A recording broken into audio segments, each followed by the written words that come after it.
Ben, tendance à dire normalement, parce qu'on ne sait pas ce que c'est qu'autant. Disons le secret de la longévité de votre... Non, mais par exemple, quand tu vois un groupe de rock, tu leur demandes pas comment vous faites pour. Enfin, Si, ça peut être une question en soi. non, mais c'est le contraire, c'est aux gens qui font un solo, il faudrait poser la question, mais comment vous faites pour travailler tout seul? Parce que pour faire un groupe de rock tout seul. Non, mais quelque part.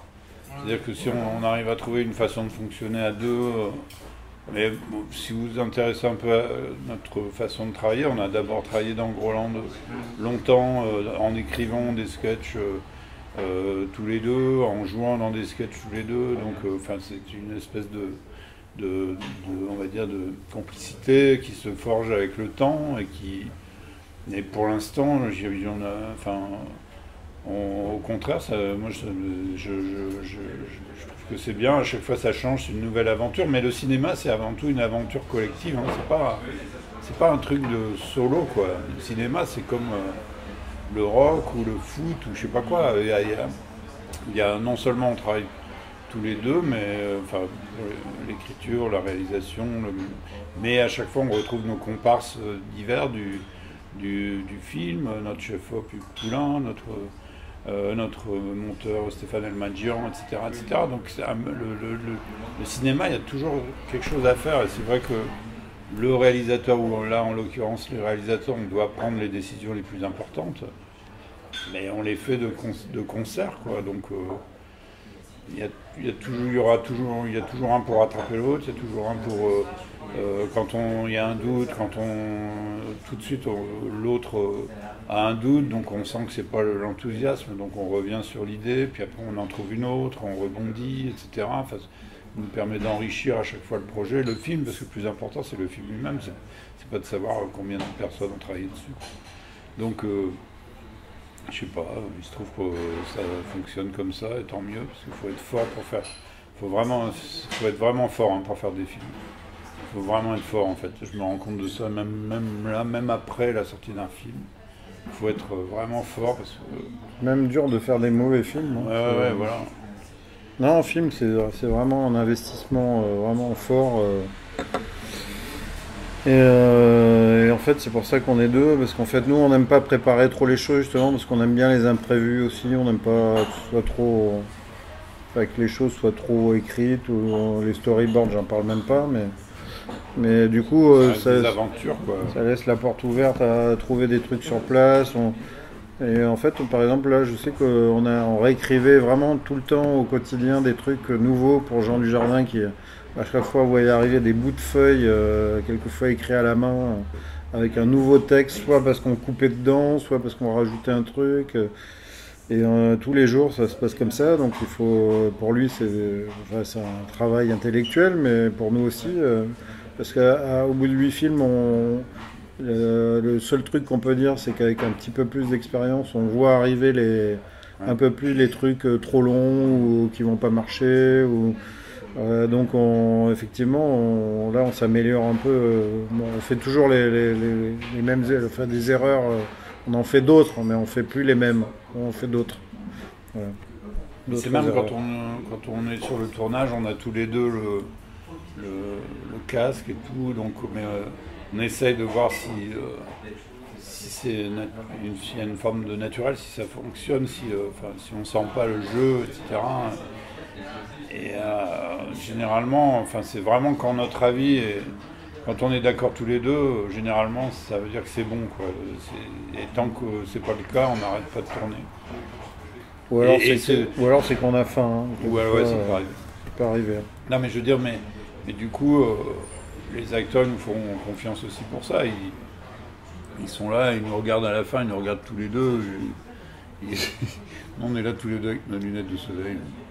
On dit rien. Je me rappellerai toujours de Bouli Lanners, parce que souvent on dit rien, on est là tous les deux comme ça, tu vois, on s'enthousiasme pas forcément pour un truc. Voilà, et puis on passe à la scène d'après, tu vois, on n'est pas là. On est content, hein, super content. Mais alors il disait, j'avais deux mecs avec des lunettes noires qui me regardaient comme ça. Et puis c'est vrai que le comédien. Deux agents du KGB, sceptique. Les comédiens, je sais, parce qu'après j'ai été comédien, donc Enfin, là, je suis un peu comédien, donc c'est vrai que tu t'es toujours en fébrilité absolue et tu as besoin qu'on te dise c'est bien, c'est pas bien. Et quand tu as deux mecs qui se regardent comme ça, enfin, moi je l'ai vécu donc avec d'autres. Donc du coup, on s'est forcé quand même même pour rigoler à Bouli, on n'arrêtait pas de l'applaudir à chaque fois qu'il faisait un truc. On faisait trop. Putain, on en faisait des caisses. C'est lui qui a un sens de l'humour aussi très pointu. Ils sont arrivés à 100 bandes. Mais non, mais après, c'est vrai qu'on se forçait un peu plus. Maintenant, on se force un peu plus à faire du feedback, comme on dit. Même Jean Dujardin, parce qu'on savait qu'il était, au début, il se demandait où il était, son personnage. Donc on lui envoyait plein de SMS en lui disant c'est super et tout, mais non, mais sans se forcer parce que c'était vraiment bien, mais il avait besoin. Enfin, les acteurs sont quand même, enfin, ils sont fragiles, hein, c'est normal, c'est pas un métier facile, hein, quand même. Ça n'a pas l'air, mais c'est pas du tout un métier facile. Il faut être bon, mais faut pas être bon, il faut être bon à l'instant T, quoi. C'est beaucoup plus compliqué que ce qu'on l'imagine.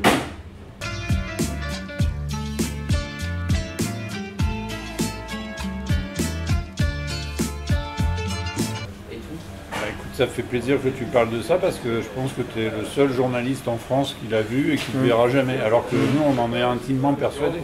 C'est-à-dire que les mouvements politiques sont vraiment largués. Et les journalistes aussi. Tout le monde est largué. Enfin, effectivement, là-dessus, Macron a réussi son coup parce qu'il leur a donné tous un coup de vieux, mais monstrueux, quoi. Et ils cherchent dans leur vieux schéma pour essayer de répliquer, mais ça va pas du tout. Enfin, le Mélenchon, ça va pas du tout, etc. Donc nous, effectivement, il se trouve que c'était pas spécialement pour répondre à Macron parce qu'il n'était pas encore président quand on a commencé à écrire, ça fait longtemps qu'on est sur le projet, mais on sentait cette histoire-là arriver, c'est-à-dire ce côté, le libéralisme absolu, l'envie de réussite de tous, l'individualisme forcené. Donc c'était vraiment pour faire une caricature de ça qu'on a fait le film, et on sentait que la solution, elle n'était pas justement dans sans parler du communisme, même dans l'extrême gauchisme, etc. C'était pas ça, c'était encore des vieilles recettes, mais nos grands-pères, ils étaient vachement plus balèzes que nous et plus teigneux que nous. Ils n'ont pas réussi. Alors pourquoi nous, on arriverait tout d'un coup à faire la révolution c'est pas vrai, c'est pas possible. Il faut arrêter d'emmener les gens dans des vieilles lunes comme ça, mais comment on peut imaginer, et par contre, il continue à faire semblant de le faire, parce que des gens comme Mélenchon, à mon avis, c'est pas possible, c'est des menteurs aussi, parce qu'il le sait. Donc nous, c'est pour ça que quand on a flashé sur cet Emmaüs de l'Escarpeau, on s'est dit, voilà au moins des gens qui se racontent pas d'histoire, qui sont dans une forme de radicalité écologiste et même politique, etc., mais qui travaillent à une autre voie, une troisième voie, mais qui est la leur, parce qu'il ne faut pas s'imaginer non plus qu'il y aura une troisième voie pour tout le monde, que tout le monde va devenir compagnon d'Emmaüs. C'est pas de ça qu'il s'agit, mais de faire en sorte que les gens trouvent des façons de groupe, d'agir en groupuscule, qui soit en agriculture, en commerce, je sais pas, dans plein de domaines, qu'importe, associatifs, mais qui arrivent à trouver une voie différente sans attendre tout de là-haut, entre guillemets, quoi. C'est vrai qu'on a, pour tout vous dire, on a cru à Macron à un moment donné, mais parce qu'on on en avait ras-le-bol des vieux, des Fillon et tout ça, et on s'est dit, bon, un jeune arrive, on s'est dit, ça va changer, mais on voulait, quoi. Enfin, c'est même de la naïveté carrément intentionnelle, quoi. Enfin, c'est parce qu'on voulait, on avait envie qu'il change des trucs. Sans tomber dans l'extrême droite pour y arriver, quoi. Et il se trouve que là, il commence à y avoir déjà des grains de sable dans la machine, mais pour nous, ça tombe bien, parce que c'est un peu ce que le film dénonce. Et je trouve que malheureusement, j'ai l'impression qu'il a loupé le train en marche, justement. Il a loupé la marche. Et non, mais c'est vrai, je crois qu'il fait un mauvais calcul. Il va pas dans le bon sens, alors qu'il avait toutes les cartes en main il avait réussi un coup de poker inimaginable, et tout ça, mais il se retrouve seul aussi. Et c'est le seul, derrière les troupes c'est pas évident. Mais en plus, au début, son discours, il y avait les choses qui étaient intéressantes dans son discours, elles sont pas là, quoi. C'est-à-dire que le fait de libérer vraiment, par exemple, on va prendre un cas, le Notre-Dame-des-Landes. Le Notre-Dame-des-Landes, c'était vachement bien de dire tout d'un coup, on fait plus de, ça allait dans le sens de l'histoire, un aéroport de plus, ça arrive, etc., etc. Mais les mecs étaient là-bas dans leur ZAD. Mais à quoi ça sert de leur envoyer les CRS? Si on est partisan d'une forme de libéralisme, on dit voilà, écoutez, il y a une aventure qui est en train de se lancer là, essayez de la faire. Enfin, non, mais ce qu'il y a, c'est que son obsession, c'est de plaire à la droite, parce qu'il a compris qu'en France, c'est un pays de droite. Alors, c'est tout, et il fait tout, même ces petites phrases sur les chômeurs, tout ça, c'est pour plaire à la droite, parce qu'il sait que la France est à droite. Ça redevient du Sarkozy, quoi. Ouais, c'est ça qui fait chier. Mais bon, c'est un calcul politique, et je trouve qu'il se trompe encore une fois en allant là-dedans et en mettant le pied dedans, alors qu'il aurait pu justement avoir une hauteur incroyable qu'il avait. Il avait toutes les cartes en main. Et puis il retombe dans le calcul politicien, ce qui va courir à sa perte. Donc, je pense que ceux qui étaient à Notre-Dame-des-Landes, qui étaient là pour, entre guillemets, pour faire chier, etc., au bout d'un hiver à Notre-Dame-des-Landes, hein, tu rentres chez toi ou bien tu vas sur une autre cause, etc. Et ceux qui avaient vraiment la volonté de faire une aventure intéressante en termes agricoles ou pas, ou culturels, ils seraient restés là, mais ceux-là, ça valait le coup de voir ce que ça donnait, quoi. Donc, je sais pas, j'ai pas compris à ce moment-là l'usage de la force. Ça veut dire pour plaire à la droite. Ça veut dire pour plaire à la droite. Ça veut dire pour dire j'ai la puissance, je ne suis pas pour le laisser aller, etc. Mais c'est des conneries tout ça, parce que c'est des marges que viennent droit dans les que viennent les idées. C'est des marges. Là, nos marginaux d'Emmaüs sont considérés par tout un chacun comme des marginaux, mais ils vont 100 fois plus dans le sens de l'histoire que tout ce qu'on voit partout, quoi. Ils vont dans le sens de ce qu'il faut faire, arrêter de gâcher, reconditionner les objets, se former, essayer d'avoir des circuits courts, arrêter l'obsolescence programmée, etc. Eux, ils font ça toute la journée, quoi. Donc, ils sont considérés comme des marginaux. Il y a d'autres marginaux en France qui pourraient ou qui vont dans ce sens-là. Il ne faut pas les casser, c'est ridicule. Enfin, c'est pas dans ce sens-là qu'il faut aller, en tout cas.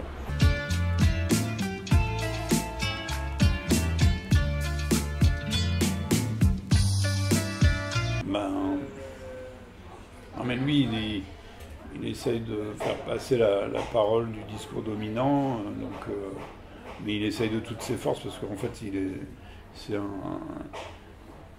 on s'en rend compte pendant le film, hein, c'est sa dernière cartouche.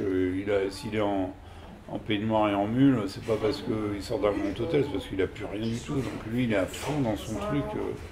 Il faut que ça marche, et ça le... Et puis l'exemple dominant de ces milliardaires d'Internet, pour lui c'est carrément ça qu'il faut faire, donc il essaye de toutes ses forces, de toutes ses dernières forces d'y arriver, quoi. Mais c'est un condensé de plusieurs personnages, du mec qui veut avoir absolument une idée, du mec qui est obsédé par les marques, c'est un condensé de différentes tares issues du mec qui veut absolument réussir et être riche. Ouais, c'est un personnage caricatural, hein, mais bon, quand tu fais une comédie, il faut aller dans la caricature, donc c'est un condensé de conneries, quoi.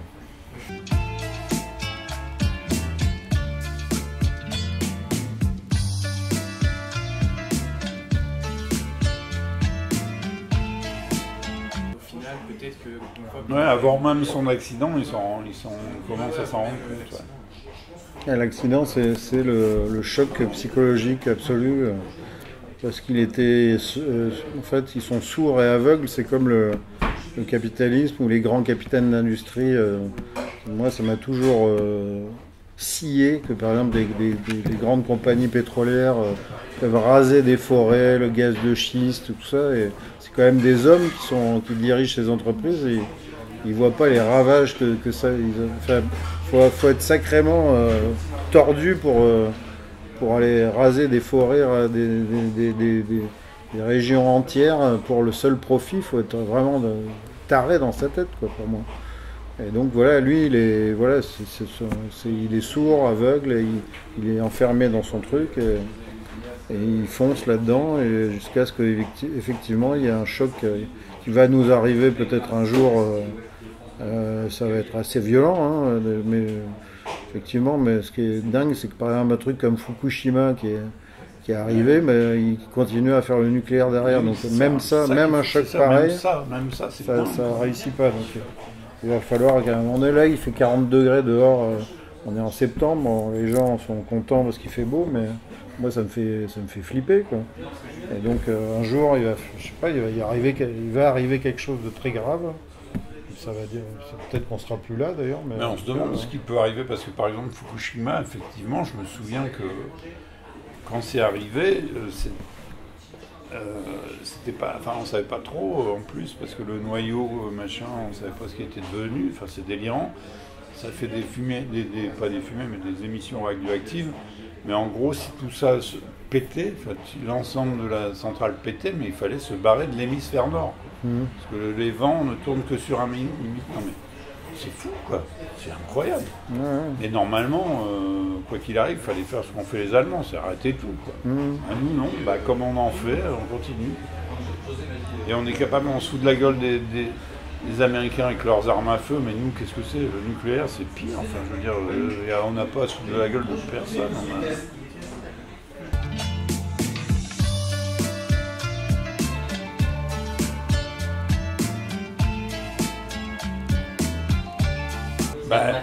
C'est-à-dire qu'un film, ça met du temps à se faire. Nous, ça faisait 5 ans qu'on était dessus, et donc on n'avait pas forcément ce but-là. Mais c'est vrai que maintenant, ça paraît évident parce que ça tombe.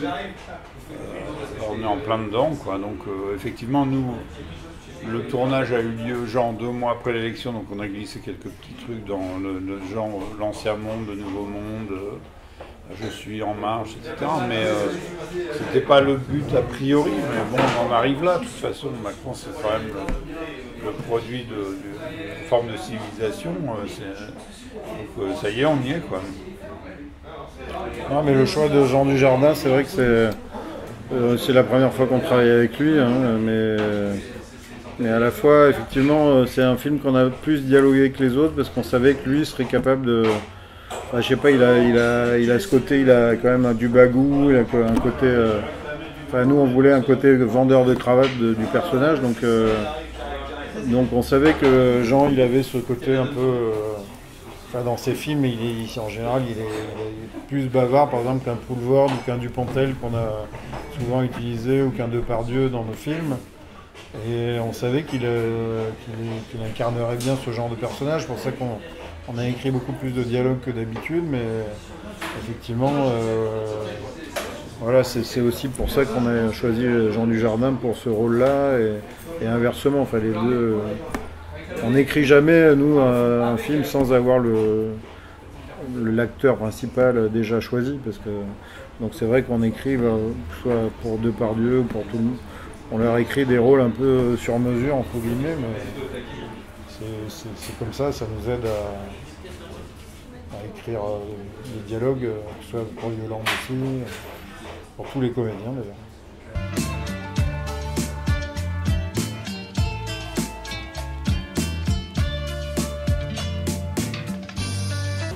C'est juste que là, on avait fait le choix de ce groupe qui s'appelle les anciens Zebda, parce que on les connaît depuis des années, et puis on voulait un film optimiste, donc on voulait un titre festif. Et eux, ils ont ce sens de la fête, et à la fois les valeurs qu'on défend sont les mêmes. Et donc au départ, c'était I Feel Good, on voulait reprendre le titre de James Brown. Et ça coûtait 50 000 €, on s'est dit bon. Et puis après c'est eux qui ont refait une reprise d'I Feel Good de James Brown, mais ça le faisait pas, et eux-mêmes, je crois, le savaient, quoi. Et puis ils nous ont dit, on a préféré créer un morceau, donc nous on ne savait pas ce qu'ils allaient faire. Ils nous l'ont balancé comme ça, et le morceau était vraiment top. Et puis dans certains films qu'on aime beaucoup, en général il y a un thème et qui est décliné sur tout le film. Il y a plein de films qui ont été faits comme ça, mais ça nous plaisait. Et donc on leur a demandé de faire ce même thème-là avec divers instruments. Et puis on a eu l'idée, mais on ne savait pas si on allait le garder ou pas, de faire ce qu'on a appelé ces petites virgules musicales. Et on a fait ça un soir comme ça dans les hangars avec les instruments trouvés et désaccordés de l'Emmaüs. Et puis il se trouve que dans le film, ça donnait des petites trucs poétiques. On utilisait la vaisselle. Enfin, je sais pas, il y avait un petit côté naturel et normal, mais ça aurait pu très bien ne pas marcher. Ça, c'est un truc de montage. Tu mets ça au montage, puis tu t'aperçois que ça fonctionne. Et nous, on était super contents parce que ça faisait une petite accalmie dans le film. Ça fait un peu comme un chapitrage, mais sans qu'il y ait les noms des chapitres. On ne sait pas, mais on sent qu'on avance vers quelque chose de différent. Puis c'était vraiment chouette, cette nuit de tournage, parce qu'on leur avait dit, le challenge, c'est d'utiliser que ce qu'il y a dans l'Emmaüs, vous n'avez pas le droit de ramener vos instruments, etc. Donc ça, même pour eux, c'était marrant à faire. Mais